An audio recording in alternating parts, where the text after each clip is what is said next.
Si tu existes ici, c'est grâce à moi. C'est la seule raison. Quand tu m'as demandé si tu pouvais venir, qu'est-ce que je t'ai dit? T'es venu me voir, je savais que tu foutais la merde de toute façon. Mais qu'est-ce que je t'ai répondu? Tu te souviens de ce que je t'ai répondu? Ils savent qu'ils peuvent pas me baiser la gueule comme si j'étais n'importe qui, voilà. Tu prends ton pied avec tes spectacles à la gomme. Moi, je serais même pas dans cette situation si je t'avais pas connu. Le récit qui va suivre est une interprétation personnelle de différents événements. Si cette interprétation vous semble erronée, c'est parce qu'il s'agit de l'œuvre d'un cerveau malade. Si elle vous semble juste, soyez néanmoins certain qu'il ne s'agit que d'un point de détail de l'histoire contemporaine de la France.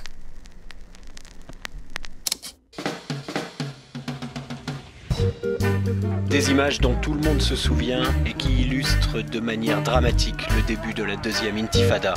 Mohamed et son père Jamal à Gaza sous le feu croisé des militants palestiniens et des soldats de Tsahal.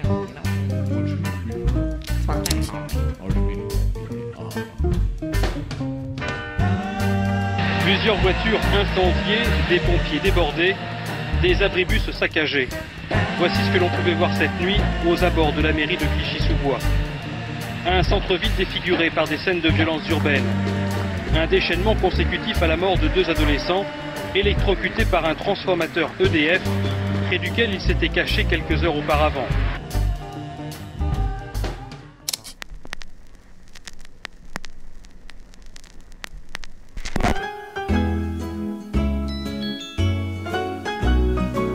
Souvenir du bon vieux temps.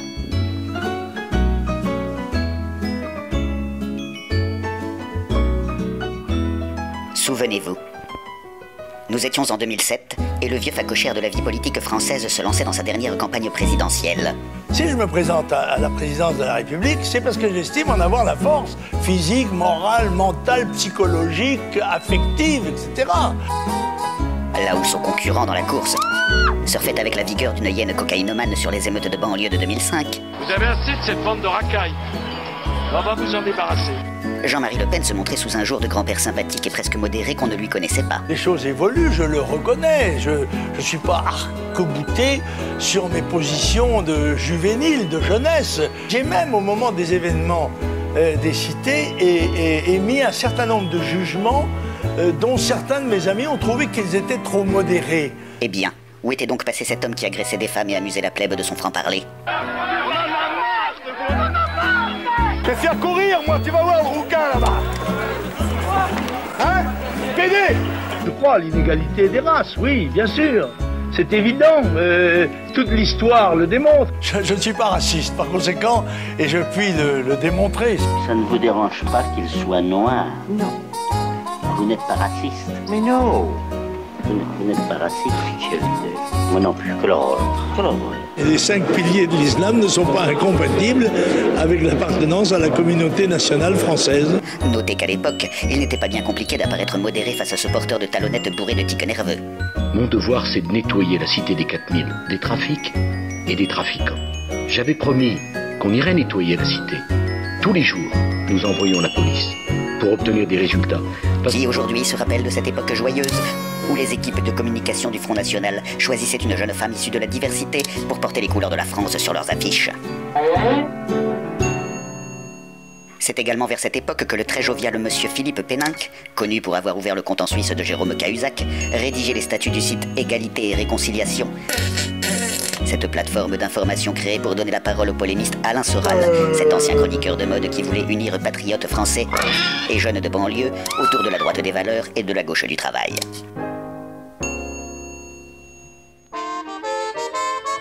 Bonjour à toutes et à tous, soyez les bienvenus, content de vous retrouver. Nous sommes aujourd'hui en compagnie de Alain Soral.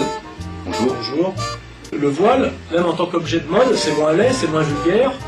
Une fille voilée, c'est moins laid, moins vulgaire et moins triste et moins déprimant et peut-être même plus féministe qu'une fille en string.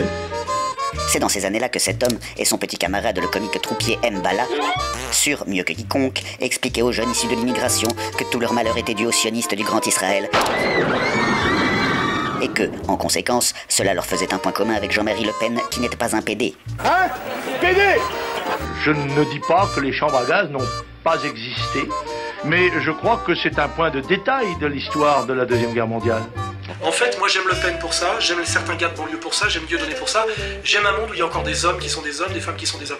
Il y aurait une population qui serait supérieure aux autres et qui va dominer le monde entier.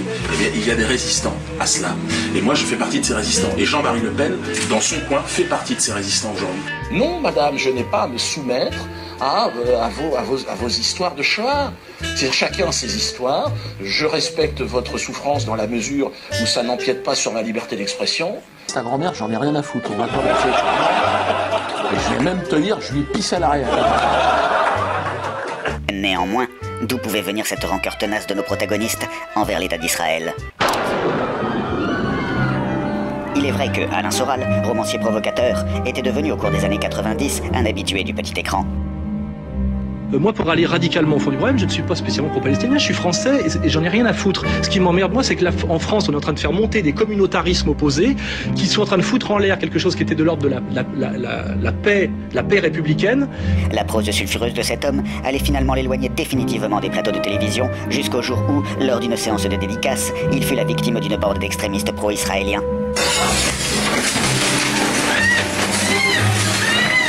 Israël vaincra, en démolissant les livres, en nous matraquant, à coups de casque, à coups de bâton. Israël vaincra, Israël vaincra. Quant à l'amuseur Dieudonné, il avait vécu un chemin initiatique similaire.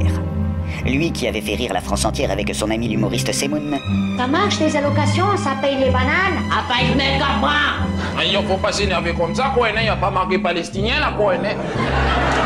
Lui qui avait été l'un des acteurs les plus populaires du cinéma français, avait été brutalement écarté des médias suite à un sketch en direct qui avait été jugé trop polémique. J'encourage les jeunes gens qui nous regardent aujourd'hui dans les cités pour vous dire, convertissez-vous comme moi et essayez de vous ressaisir. Rejoignez l'axe du bien, l'axe américano-sioniste. Ça me paraît important. À l'instar de son collègue Soral, le comédien allait bien vite connaître le caractère belliqueux et agressif des extrémistes radicaux du judaïsme. Les 4 agresseurs de l'humoriste sont donc mis en examen pour violence volontaire en réunion avec préméditation pour motif raciste. Les anonymes qui se sont spontanément déplacés étaient venus dire qu'ils n'acceptaient pas que Dieudonné se fasse battre et insulter en terre martiniquaise par des personnes de confession juive. Oui, c'est grave, c'est très grave ça. Que des Blancs sortent dans leur pays et viennent appeler les gens sales nègres. Avouons qu'il y avait là de bonnes raisons de montrer une certaine animosité envers l'intégrisme sioniste. Qu'on se le dise, il y avait eu Martin Luther King, Nelson Mandela, il y avait désormais Dieudonné Mbala Mbala. La dissidence française était née et les puissants de ce monde allaient trembler. C'est maintenant le changement, mon vieux connard!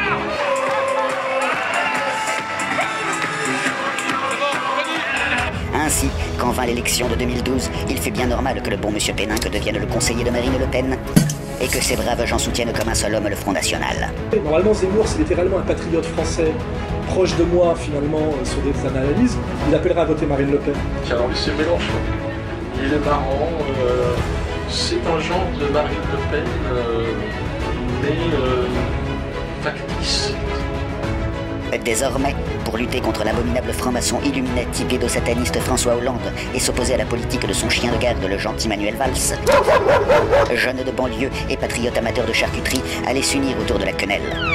Ce geste fondateur qui symbolisait la dignité retrouvée en simulant un fist fucking. Quenelle dans ton cul, le drayon. Quenelle. On va bien rigoler. Elle est partout sur Internet depuis quelques semaines. Qui ça? La quenelle de Dieudonné. Geste hybride aux signes ésotériques, les spécialistes hésitent. Salut nazi déguisé, bras d'honneur moderne, signe de ralliement potache. Il y a la quenelle farce et attrape, la quenelle noce et banquet, et puis il y a la quenelle ultra politique, qui est la mienne, vous voyez. Ce geste a envahi les réseaux sociaux depuis quelques mois. Il faut se faire photographier, de préférence avec des personnalités ou devant des institutions symbolisant le pouvoir. Ne laissons jamais passer ces faits et que la justice soit implacable à l'égard de ces prédicateurs de la haine. Pour moi, c'est de l'humour provocateur. Après, les gens en pensent ce qu'ils veulent. Moi, globalement, il me fait beaucoup rire. Tout individu a droit de s'exprimer. au nom de la liberté d'expression. Je pense pas qu'on devrait s'imposer des barrières. Et si c'est lui, pourquoi ce serait pas quelqu'un d'autre demain? Des incitations à la haine raciale. Un délinquant. Un terroriste intellectuel, un terroriste tout court. La haine. Des fans de Dieudonné qui viennent d'apprendre que le spectacle de l'humoriste est interdit, puisque le Conseil d'État a invalidé la décision du tribunal administratif qui a été prise ce matin. Est-ce que vous continuerez d'inviter Tariq Ramadan, Dieudonné, Alain Soral, parce que dans les gens que j'ai cités, je pense qu'il y a des cerveaux malades. Je souhaite que ces spectacles soient interdits. Il faut aller plus loin au-delà des actions en justice, des plaintes qui sont menées. Et nous devons aller désormais jusqu'au bout. Aujourd'hui, ils parlent de liberté d'expression en me fermant la gueule. Il y a des gens qui ont décidé qu'il était plus drôle, donc il est censuré. Il y a une liberté totale d'expression, tant mieux. La limite, c'est Dieudonné. Vive la liberté d'expression!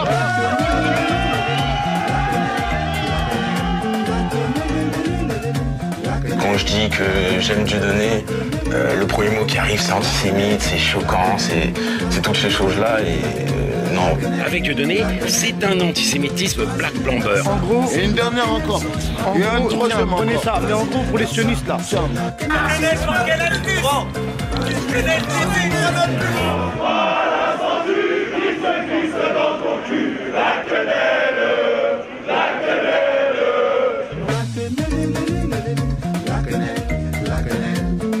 Je comprends pas. Il y a des gens qui parlent aujourd'hui à la télévision qui disent des choses incroyables, on en a parlé tout à l'heure. Et c'est pas pour rigoler. Et eux, ils sont en train de devenir des superstars, c'est incroyable. C'est marrant, je pense que vous pensez à Éric Zemmour. Non, c'est incroyable. Dieudonné n'a jamais lu ni Maurras ni Barès. Il est l'enfant qu'auraient fait ensemble Harlem Désir et Christiane Taubira. Il est le produit idéologique des années 80 et 90, du droit à la différence et de la diversité. Son public est cette France black, blanc, beurre des banlieues que les antiracistes professionnels nous ont tant vendues.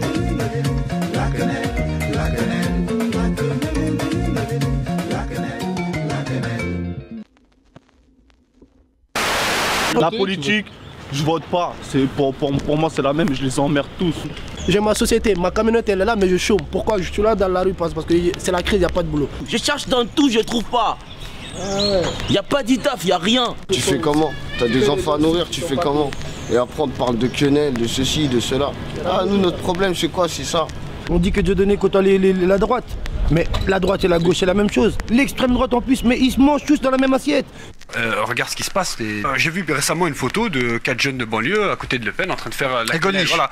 Donc c'est ça qui est dérangeant un peu dans cette histoire-là. C'est peut-être aussi le but de ceux qui mettent ça en avant. Non mais je veux dire, le Front National n'a pas d'avis sur la quenelle d'un humoriste qui est Monsieur Dieudonné, quoi. Excusez-moi. Au moment de l'élection présidentielle de 2007, Jean-Marie Le Pen aurait loué le théâtre de la Main d'Or de Dieudonné pour une somme assez astronomique, 60 000 €.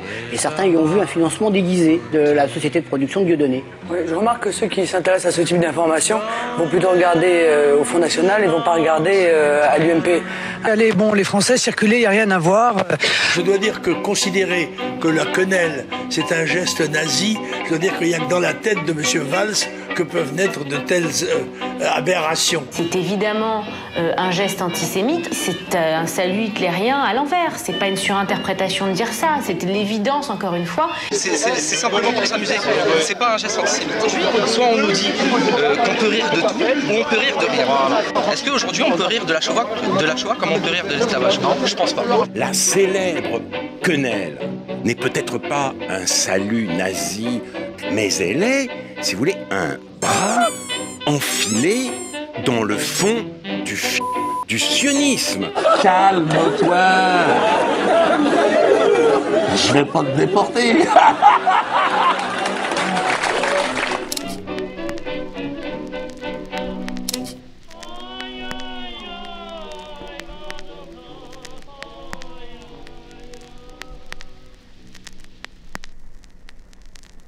sais pas si vous m'entendez toujours. À Paris c'est un peu compliqué.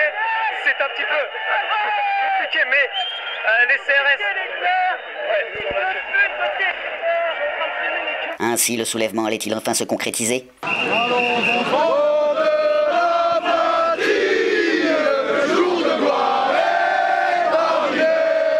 Qui aujourd'hui se souvient encore de ce jour de colère de 2014 où des jeunes de banlieue défilaient en première ligne avec les groupuscules identitaires pour glisser une grosse quenelle au gouvernement?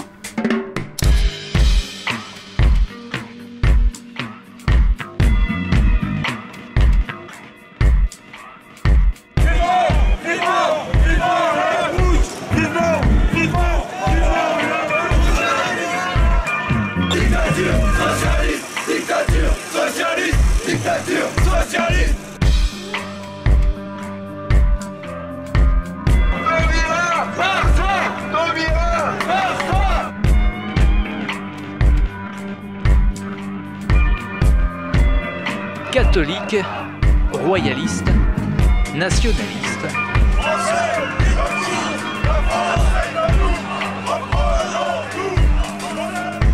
Et même soutien de Dieudonné.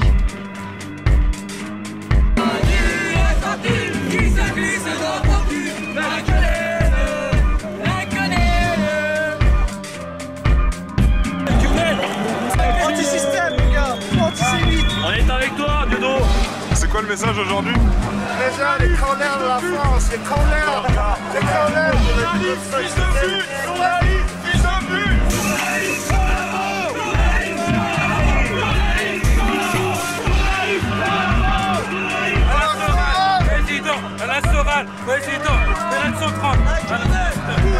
On se dit que l'idée de base, elle est quand même d'essayer de faire tomber ce gouvernement pourri, quoi. Il y a des gens qui sont fachos qui sont là. Super. On a de tout. Bien. Prenez le gouvernement Hollande, vous allez avoir que des juifs et des francs-maçons. Alors ça choque de le dire, cette domination communautaire sur le peuple français est absolument inacceptable.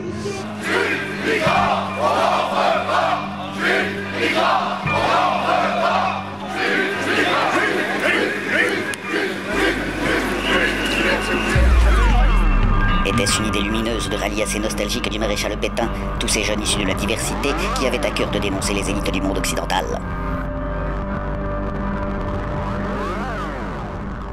Ça va mal finir. Ça va mal finir. Il y a des gens qui sont très excités, il y a des gens qui comprennent pas trop ce qui se passe. Vous avez des gens comme Dieudonné, Soral, etc., qui lient tout le temps, systématiquement, tout au sionisme. Non, non.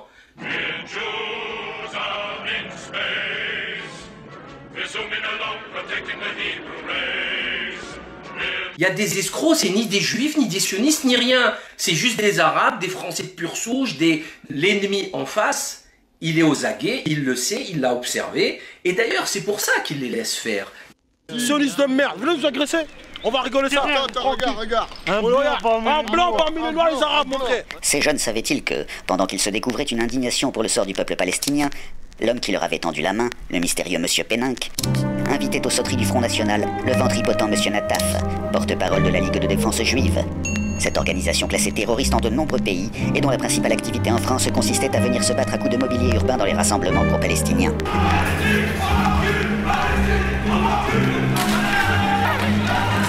Avant de prendre la fuite sous la protection des CRS. Ainsi y avait-il anguille sous roche.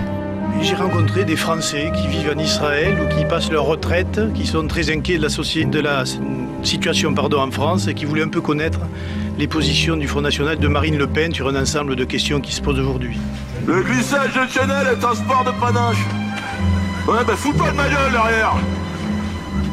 Ça comporte des risques. Le gros Mbala avait-il pris ses admirateurs pour des buses? Le dandy Soral, à Capoupetto, avait-il fait preuve de duplicité en exacerbant les tensions judéo-musulmanes? Ou bien avait-il juste été complètement con? De toute façon, le petit monde de la dissidence allait très vite partir en sucette dans le grand n'importe quoi, et les nombreuses dissensions internes allaient faire exploser tout ce beau bordel comme une grosse bulle de métal. Chers patriotes, à l'heure où je vous parle, nos libertés fondamentales sont menacées et nos droits sont bafoués. C'est pour cela que nous avons créé une nouvelle milice. T'as qu'à foutre le feu à la baraque. Cette milice s'appelle Porno Quenelle. C'est un haut lieu de résistance anarchique. Mais tu rends les gens malades, Diodo. Tu leur fais faire des choses, tu les rends malades. Les gens voient l'artiste. Anan Assurance, bon, allez-y, balancez vos contrats. C'est une très grosse machine qui s'est mise en route.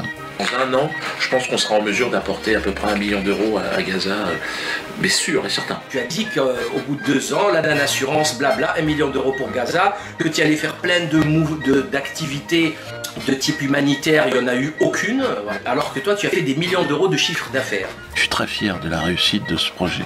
Je vais donc faire un chèque de, tenez-vous bien, de 1 million. 1 million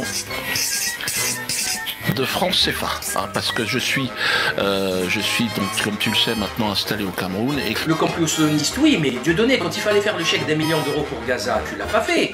Tu as fait 1 500 euros, hein? Les tenants et les aboutissants ne sont que le pognon, alors qu'on m'a fait vendu un projet plutôt social, moral, éthique. On en est loin aujourd'hui. Laurent Louis est une merde.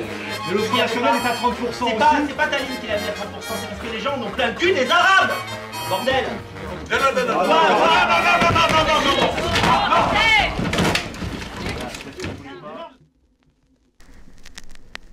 Je parle aux gens des quartiers. Les gens des quartiers qui suivent Soral, Dieudonné, toute cette population qui n'arrêtent pas de bourrer le crâne avec leurs discours d'égalité et réconciliation, devaient observer ça de près, de bien observer leur mouvance de près. Parce que le fond, il est très malsain. Très malsain. Dans l'affaire Binti deuxième époque, je suis menacé par Joe Dalton, qui est un voyou. Au moment où elle a refusé, elle a dit que c'est pas son type. Soral s'est lâché. Il a traité la petite de plaquette, de négresse, pute aux vieux juifs. Cette manipulation des Noirs, parce que j'aurais mal parlé à une de leurs sœurs, ces petits ennuis viennent du fait qu'elle a vendu en bande organisée avec 2 autres délinquants ma photo à poil à l'extrême droite israélienne. Je vous le dis clairement, sincèrement, je vous le dis clairement, j'ai honte de les avoir fréquentés ne serait-ce qu'une seconde. J'ai porté plainte contre Salim Laïbi pour le livre ignoble et diffamant qu'il a écrit contre moi. Ça fait bientôt 2 ans que j'attends que le procès ait lieu. Hein. Je rappelle que j'ai adressé toutes mes vidéos et mon livre à Philippe Pénèque, parce que c'était lui qui était derrière l'idée de l'égalité et réconciliation, afin de récupérer les voix des Maghrébins pour le Front National, mais ça personne ne le savait à l'époque. Vous savez, quand il arrive un truc comme ça, il n'y a pas 36 manières de faire. C'est toujours mieux s'il n'y a pas de témoin. C'est capital, si ce n'est que Philippe Pénèque n'a aucune responsabilité au sein du Rassemblement National. Mais c'est proche de vous. Ça, c'est d'abord la première chose. Il est proche de vous. Non, mais Madame Carrère, si on commence à faire ça, honnêtement, on va trouver beaucoup à dire. Pendant ce temps, qu'était devenu le vieux monsieur Jean-Marie? Son envie d'apaisement avec les populations d'origine immigrée avait-elle été feinte? Je ne confonds pas la population des cités ni des banlieues avec les trublions qu'on voit de temps en temps se manifester. Avait-il été manipulé par ses proches en raison de son grand âge? J'ai acheté une maison de campagne pour permettre à mes enfants, qui héritaient le 15e, de voir des vaches. Du côté de au lieu de voir des Arabes. Toujours est-il qu'à l'approche de l'élection de 2017, Marine Le Pen écarta son grabataire paternel sans aucun ménagement. Son comportement extrêmement hostile était devenu une entrave à la bonne marche du parti. Par ses provocations, Jean-Marie Le Pen était le meilleur et le seul argument contre le FN. Jeanne, au secours!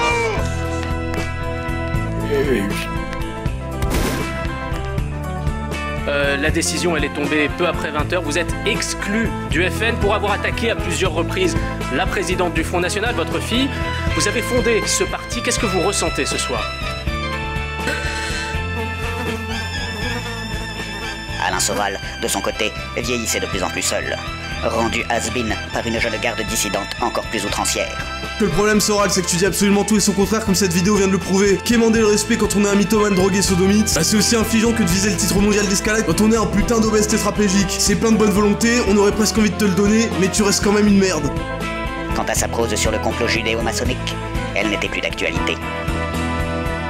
À partir du moment où il a commencé à tenir ce type de propos, moi, en ce qui me concerne, je n'ai plus jamais eu de contact avec lui. Oui, mais c'est clair. Certains de vos proches...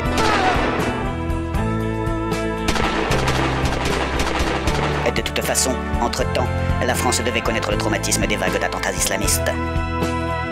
Ça, c'est une personne qui se trouve devant l'école Ozar Torah. C'est l'école juive de Toulouse, au sein de laquelle a eu lieu la tuerie perpétrée par Mohamed Merah l'année dernière. Diodo, toi, tu es pour moi, tu es le responsable de tout ça, de tout ce merdier. Après une journée de manifestation à travers la France en hommage aux victimes des attentats, Dieudonné poste ce message sur sa page Facebook officielle. Sachez que ce soir, en ce qui me concerne, je me sens Charlie Koulibaly. Ainsi, monsieur Dieudonné, peut-être le mauvais goût de la formule gâchait-il une envie sincère de symboliser une dernière fois l'égalité et la réconciliation. Mais il ne fallait plus compter sur vos anciens alliés du Front National, qui allaient à nouveau pouvoir assimiler à des sauvages toutes ces personnes issues de l'immigration qui avaient soutenu la dissidence. C'est une évidence. Vous seriez plutôt favorable à la pénalisation de l'antisionisme? Pardon, plutôt, je suis favorable. D'accord. Mais très clairement favorable. C'est une forme évidente, moderne, contemporaine, politique du racisme et de l'antisémitisme. L'antisémitisme dit d'extrême droite est aujourd'hui devenu groupusculaire. On peut s'en réjouir quand même, je veux dire. On peut s'en réjouir. Après 10 années de racolage des jeunes de cité et des musulmans autour de la lutte fraternelle contre le sionisme, l'extrême droite allait désormais pouvoir bourrer le crâne des Français avec l'antisémitisme des banlieues. Nous sommes même objectivement le meilleur bouclier, le meilleur rempart aujourd'hui pour les Français juifs contre la montée de ce nouvel antisémitisme islamiste.